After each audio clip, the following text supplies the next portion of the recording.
السلام علیکم ورحمۃ اللہ وبرکاتہ۔ الحمد للہ رب العالمین والصلاة والسلام علی سید الانبیاء والمرسلین محمد وآلہ واصحابہ اجمعین، اما بعد اعوذ باللہ من الشیطان الرجیم، بسم اللہ الرحمن الرحیم۔ وقال الذين كفروا لرسلهم لنخرجنكم من أرضنا أو لتعودن في ملتنا فأوحى إليهم ربهم لنهلكن الظالمين ولنسكننكم الأرض من بعدهم ذلك لمن خاف مقامي وخاف وعيد واستفتحوا وخاب كل جبار عنيد، صدق الله مولانا العظيم۔ بزرگان محترم، اللہ کا بے پناہ شکر کہ اس رب نے ہمیں تراویح میں ماشاءاللہ سورۃ الرعد، سورہ ابراہیم، سورہ ہجر، سورۃ النحل کا سننا نصیب فرمایا۔ اللہ حافظ صاحب کے پڑھانے کو اور ہمارے سننے کو بے انتہا قبول فرمایا۔ ماشاءاللہ بہت ہی اطمینان کے ساتھ صاف آپ قرآن کی تلاوت فرمائیں۔ اللہ آپ کو اس پر پورا اجر عطا فرمائے اور ہم پڑھنے والوں کو بھی اس پر اجر و مرحمت فرمائے۔ آج کے پڑھی ہوئی آیتوں میں کچھ آیتیں جس میں اللہ نے یوں فرمایا، وقال الذین کفروا لرسلہم، جو باتیں آپس میں اللہ کے منکرین کہا کرتے تھے اس کو ذکر کیا ہے۔ وقال الذین کفروا لرسلہم، اللہ کے وہ منکر جو اللہ کا انکار کرتے ہیں وہ ان کے رسولوں سے کہتے ہیں، کیا کہتے ہیں؟ لنخرجنکم من ارضنا، یہ ہمارے آبا و اجداد کی زمین ہے، ہم بہت سالوں سے جن کی عبادت کرتے تھے وہ ہمارے سامنے ہے، اس لیے آپ کو یہاں رہ کر یہ جو ایک اللہ کی دعوت دے رہے ہیں یہ مناسب معلوم نہیں ہوتا، اس لیے اگر آپ یہ فریضہ انجام دینا چاہتے ہیں یہ ہماری سرزمین چھوڑ کر کہیں اور چلے جائیں۔ لنخرجنکم من ارضنا او لتعودن فی ملتنا، اگر آپ ہمارے ہی ان زمینوں میں رہنا پسند کرتے ہیں، ہمارے ان شہروں میں رہنا پسند کرتے ہیں، تو آپ کے لیے ضروری ہے کہ او لتعودن فی ملتنا، کہ آپ ہمارے آبا و اجداد کے دین پر جس پر ہم چل رہے ہیں ان کی طرف آپ لوٹ کے آئے۔ یہ اللہ کی طرف دعوت دینا، توحید کی یعنی آپ پکارنا، یہ ہمیں سمجھ میں نہیں آتا، اس لیے وَلَتَعُودُنَّ فِي مِلَّتِنَا، اللہ رب الجلال نے خوشخبری سنائی رسولوں کو، اس لیے کہ رسول یہ سوچ رہے تھے کہ بڑے کمزور ہیں اور ان کے ماننے والے اتنے مالدار قسم کے لوگ نہیں ہیں، بالکل غریب گئے گزرے لوگ، یہ ان کی سوچ میں تھا۔ اللہ کی نظر میں ان کی کیا وقت ہے، کیا مقام ہے، ان کو پتہ نہیں تھا، تو اس لیے انہوں نے اپنے مزاج کے مطابق اور اپنی سوچ کے مطابق کہہ دیا کہ اولا تعودن فی ملتنا۔ اللہ رب الجلال نے اپنے رسولوں کو تسلی دیتے ہوئے ارشاد فرمایا، فَأَوْحَىٰ إِلَيْهِمْ رَبُّهُمْ لَنُهْلِكَنَّ الظَّالِمِينَ، اے ہمارے رسولو ہم آپ کی طرف یہ پیغام پہنچا رہے ہیں، آپ تسلی سے رہیں، ان کی باتوں کی وجہ سے پریشان ہونے کی ضرورت نہیں ہے، ڈرنے کی ضرورت نہیں ہے، خوف کھانے کی ضرورت نہیں ہے، یہ ہمارا وعدہ ہے جو بھی ظلم آپ پر ڈھائے گا ہم ان کو ہلاک کر کے رکھیں گے۔ فَأَوْحَىٰ إِلَيْهِمْ رَبُّهُمْ لَنُهْلِكَنَّ الظَّالِمِينَ، اور اتنا ہی نہیں، اللہ نے آگے ارشاد فرمایا وَلَنُسْكِنَنَّكُمُ الْأَرْضَ مِن بَعْدِهِمْ ذَلِكَ لِمَنْ خَافَ مَقَامِي وَخَافَ وَعِيدِ، اور ہم آپ کو اس سرزمین میں اطمینان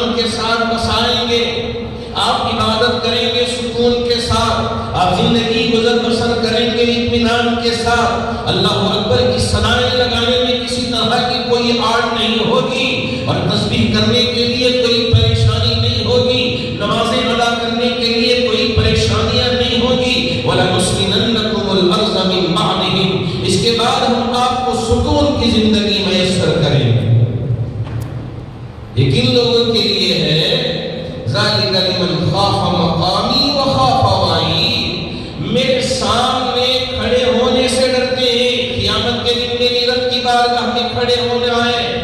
میری زندگی کا پورا حساب و کتاب دینا ہے، اگر غلط کام میں یہاں کرتا ہوں پوری زندگی کا وہاں سوال و جواب ہوگا، میں بچ نہیں پاؤں گا اللہ کی بارگاہ میں، یہ ڈر ہے۔ اور پھر دوبارہ اللہ رب ذوالجلال وہاں آخرت میں ہمیں اٹھائیں گے ہماری قبروں سے اور پوری زندگی کا حساب و کتاب لیں گے۔ یہ ڈر ہے، اس ڈر کی وجہ سے زندگی اللہ کے بتائے ہوئے احکامات کے مطابق گزار رہا ہے، چلیے کامیاب۔ ابھی آپ نے دیکھا کہ ہماری سرکار نے مسلمانوں کے لیے 2B کیٹیگری کے ذریعے جو 4% ریزرویشن مل رہا تھا، اس ریزرویشن کو انہوں نے اچانک کینسل کر دیا۔ یہ 2B کیٹیگری سے جو 4% ریزرویشن مل رہا تھا، اس کا فائدہ کن مسلمانوں کو اور ہمارے کن بھائیوں کو مل رہا تھا؟ جی ہاں، خاص طور پر میڈیکل سیٹس لینے والوں کے لیے جو جنرل مسلم کیٹیگری ہے، اس سے ان بچوں کے لیے فائدہ ہوتا تھا، نمبر یہ۔ اور دوسرا فائدہ، ہمارے انجینئرنگ سیٹ حاصل کرنے کے لیے طلباء کو اس 2B کیٹیگری کے ذریعے 4% ریزرویشن سے فائدہ پہنچتا تھا۔ اور اسی طرح جابس کے اندر جابس جو ملتے ہیں گورنمنٹس کے، تو ان جابوں میں بھی اس ریزرویشن کے ذریعے ان کو وہاں فائدہ پہنچ رہا تھا۔ اب یہاں اچانک انہوں نے سیاست کے طور پہ مسلمانوں کو ملنے والی یہ رعایت، اس کو انہوں نے ختم کر دیا اور جنرل کیٹیگری میں ان کو جمع کر دیا، کہا کہ اب یہ 4% بھی ان کو ریزرویشن نہیں ملے گا۔ جی ہاں، یہ سوچ رہے تھے کہ اذان بند کر دیں گے۔ اللہ کا شکر ہے ہماری ریاست میں ہمارے علماء نے مل کے فیصلہ لیا اور حضرت امیر شریعت نے اعلان فرمایا، اس پر ہمارے احباب نے عمل کیا۔ آج ہماری میناروں سے اللہ اکبر کی صدائیں بلند ہو رہی ہیں۔ ذرا حکمت کی، سوچنے کی اور بہت ہی سلجھے ہوئے انداز میں فیصلے لینے کی ضرورت ہے۔ اگر ہم جلد بازی میں، جوش میں، جذبے میں آ کے مشورہ کیے بغیر غیر غلط فیصلے لے لیں گے تو اس سے غیروں کو یہ فائدہ پہنچے گا، الٹا نقصان ہمیں پہنچے گا۔ انشاءاللہ یہ مسلمان بزدل نہیں ہے، آپ ان کو بزدل نہ سمجھیں۔ اگر وہ وقت آئے جیسے نبی کے دور میں حضرات صحابہ اپنی جان کی پرواہ کیے بغیر دین کی حفاظت کے لیے، ایمان کے حفاظت کے لیے اپنی جانوں کا نذرانہ پیش کیا تھا، اللہ کی ذات سے امید ہے کہ انشاءاللہ وہ وقت آئے گا تو اپنی جان کی مسلمان پرواہ کیے بغیر انشاءاللہ ایمان کی بھی حفاظت کریں گے، اسلام کی بھی حفاظت کریں گے۔ لیکن جوش میں، جذبے میں آ کے اپنے طور پہ کچھ فیصلے لے لینا، یہ عقل مندی کی علامت نہیں ہے۔ اللہ کا بڑا فضل ہے کہ ہماری ریاست میں ہمارے ملک کی بڑی بڑی جو تنظیمیں ہیں، اس کے صدر، اس کے ذمہ دار علماء، اور اسی طرح ہمارے جو ایکسپرٹس ہوتے ہیں ہر فیلڈ کے، ان کو جمع کر کے ہر مسئلے میں مشورہ کر کے فیصلے عوام تک حضرت امیر شریعت کے اعلان کے ذریعے پہنچا رہے ہیں۔ اللہ کا فضل ہے کہ ماشاءاللہ یہاں امن و امان ہے۔ اب یہ 2B کیٹیگری یہ جو ختم کیا گیا ہے، ہم انشاءاللہ 4% نہیں اور بھی اس میں اضافہ ہو کے ہمارے مسلمان بچوں کے لیے انشاءاللہ ضرور ملے گا، اور اس سے کسی طرح کی کوئی اڑچن یا پریشانی نہیں آئے۔ ہاں، لیکن اگر ہم مشورے کے تابع ہوئے بغیر اپنے طور پہ فیصلے لے لیں گے تو ایسی صورت میں بہت ساری دشواریاں بھی پیش آئیں گی، اور اس کے بعد جو مصیبتیں آئیں گی تو اس کے لیے ہم بھی خود کو جھیلنا ہوگا، کسی اور کو جھیلنا نہیں۔ یہ آزمائشیں ہوتی رہیں گی، ہم دین پر عمل کریں،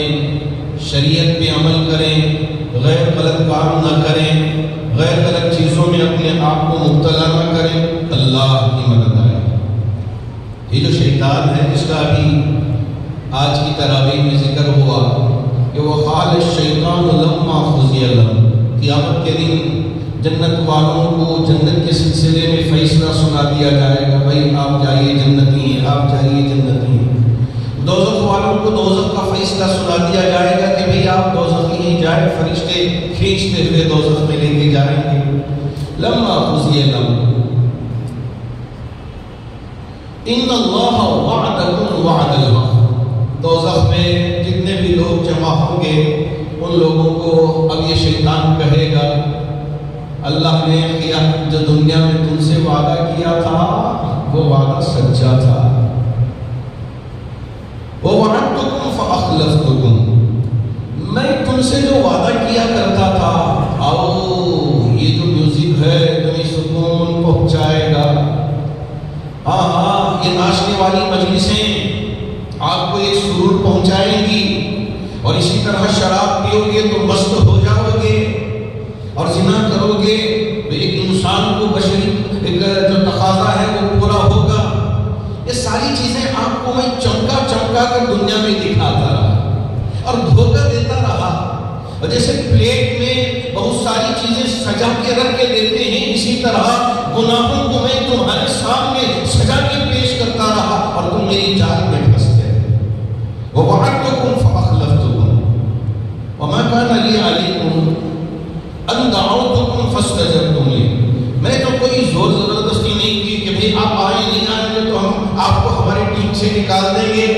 میں نے کچھ نہیں کیا، بس ہلکے سے بلایا کہ آپ۔ آج کل لوگ کہتے ہیں کہ حضرت اب تو شیطان کی بھی ضرورت نہیں ہے، انسان ہی شیطان سے بھی زیادہ آگے بڑھ گیا ہے، اتنی عجیب عجیب حرکتیں کر رہا ہے کہ شیطان بھی خود شرما رہا ہوگا کہ میرے سے زیادہ یہ 10 قدم آگے بڑھ کے اللہ کی نافرمانی میں لگ گیا ہے۔ اللہ حفاظت فرمائے، بہت غلط صحیح ہے، یہ مناسب طریقہ نہیں ہے، اللہ کا ڈر اپنے دل میں لے کے آئے۔ اِلَّا أَن دَعَوْتُكُمْ لِي فَاسْتَجَبْتُمْ لِي، اب آپ میرے اس پکارنے کو، میرے اس بلانے کو، میرے اس چمکانے کو آپ نے دیکھا اور دوڑے دوڑے چلے آئے۔ فَلَا تَلُومُونِي وَلُومُوا أَنفُسَكُمْ، اب اس لیے مجھ پر ملامت مت کرو، ارے کہاں بھئی ابلیس بھئی آپ لا کے یہاں جہنم میں اتار دیا، جہنم میں لا کے چھوڑ دیا، اب یہاں میں بھی جل رہا ہوں اور آپ بھی یہاں اس لیے کہ آگ سے بنائے گئے ہو اور آپ بھی جہنم میں ہو، تو اب مجھ پہ ملامت مت کرو، خود اپنے آپ پہ ملامت کرو کہ کیوں، جب کہ رسول آ کے تم کو صحیح طریقہ بتا رہے تھے، اللہ کا ڈر تمہارے دل میں پیدا کرنے کی کوشش کر رہے تھے، نمازوں کا حکم کر رہے تھے، گناہوں سے روکنے کی بات کر رہے تھے، غلط کاموں سے روکنے کے لیے کہہ رہے تھے، لیکن تم رک نہیں رہے تھے، نہ نماز کے لیے آ رہے تھے، نہ روزہ رکھ رہے تھے، نہ صدقہ و خیرات کر رہے تھے، نہ یہ ساری چیزوں سے اپنے آپ کو ہلاکت میں خود آپ نے ڈال لیا ہے، اور آج آگے مجھ پہ ملامت کر رہے ہو۔ فَلَا تَلُومُونِي وَلُومُوا أَنفُسَكُمْ مَا أَنَا بِمُصْرِخِكُمْ وَمَا أَنْتُمْ بِمُصْرِخِيَّ، میں نے تم پر کوئی زور زبردستی نہیں کی، کوئی زور زبردستی نہیں کی، بس جیسا مچھلی پکڑنے کے لیے جال پھینکتے ہیں میں نے اس طرح سے جال پھینکا اور آپ پھنس کے آ گئے اور یہاں میرے ساتھ ماشاءاللہ جہنم میں ساتھی بن گئے۔ سوچنے کی ضرورت ہے، ہم اللہ کی عبادت اس وقت اس وقت تک کرتے رہیں جیسے آج کی آیتوں میں پڑھا گیا وَاعْبُدْ رَبَّكَ حَتَّى يَأْتِيَكَ الْيَقِينُ، اللہ کی عبادت اس وقت تک کرتے رہیں یہاں تک کہ موت آ جائے۔ یہاں یقین سے مراد موت کا آنا یقینی ہے، اس لیے اللہ نے یہاں موت کا لفظ نہیں استعمال کیا بلکہ فرمایا حتیٰ یأتیک الیقین، یہاں تک کہ موت کی وہ گھڑی آ جائے، اس وقت تک تم میری عبادت کرتے رہو، گناہوں سے بچتے رہو، غلط کاموں سے اپنے آپ کو بچاتے رہو۔ تو یہ ساری چیزیں تو اب یہاں ہمارے لیے راستے روکنے کے لیے حجاب کا مسئلہ کھڑا کیا، پھر اس کے بعد حلال تجارت، حلال گوشت کے سلسلے میں مسئلہ اٹھایا، مسلمانوں سے تجارت کو بائیکاٹ کرنے کی بات کہی گئی، اس کے بعد خود ان کے جگہوں میں مسلمانوں کو دکان نہ ڈالنے کی بات کہی گئی۔ ان سارے مسائل میں ہماری ریاست کے اکابر علماء نے امیر شریعت کی موجودگی میں سارے مسائل پہ غور و فکر کر کے کچھ فیصلے لیے اور حضرت امیر شریعت کے ذریعے قوم تک، امت تک فیصلے سنائے گئے۔ اللہ کا شکر ہے کہ ماشاءاللہ یہاں کے ہمارے نوجوانوں نے بھی اور ہمارے احباب نے بھی حضرت امیر شریعت کے اعلان پر بھروسہ کیا اور اس پر عمل کر کے ماشاءاللہ یہاں کے ماحول کو ایک امن والا ماحول بنا کے رکھا ہے۔ ہم کو کبھی بزدل ہونا نہیں ہے، یاد رکھیں، یہ بزدل ہونے کے بعد کبھی کوئی مسلمان نہیں کر سکتا۔ ہم اپنے ایمان کو مضبوط بنانا ہے کہ ہماری عورتیں بے حیا ہو کے باہر نہ نکلیں، ہماری عورتیں نمازیں چھوڑ کے بازاروں میں نہ گھومتی رہیں۔ ان ساری چیزوں کا خیال رکھ کے ہم کو جینا ہے، ہم کو رہنا ہے۔ اگر ان چیزوں کا خیال رکھ کر ہم جئیں گے تو انشاءاللہ یہاں بھی ہمارے لیے کامیابی ہے اور آخرت کی زندگی میں بھی انشاءاللہ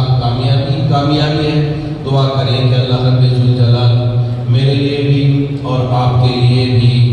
مرتے دم تک ایمان پر ثابت قدم رہنا نصیب فرمائے اور کلمہ طیبہ والی موت مقدر فرمائے۔ یا یہ ہے کہ ہم سجدے میں رہیں، اللہ کی پاکی بیان کرتے رہیں، اللہ کی حمد و ثنا بیان کرتے رہیں، فرشتہ اجل آ جائے، حضرت اسرائیل علیہ السلام کہیں کہ اب آپ کا وقت آیا ہے، چلیے اسی پاکی کی حالت میں ہم آپ کو اللہ سے ملا دیں۔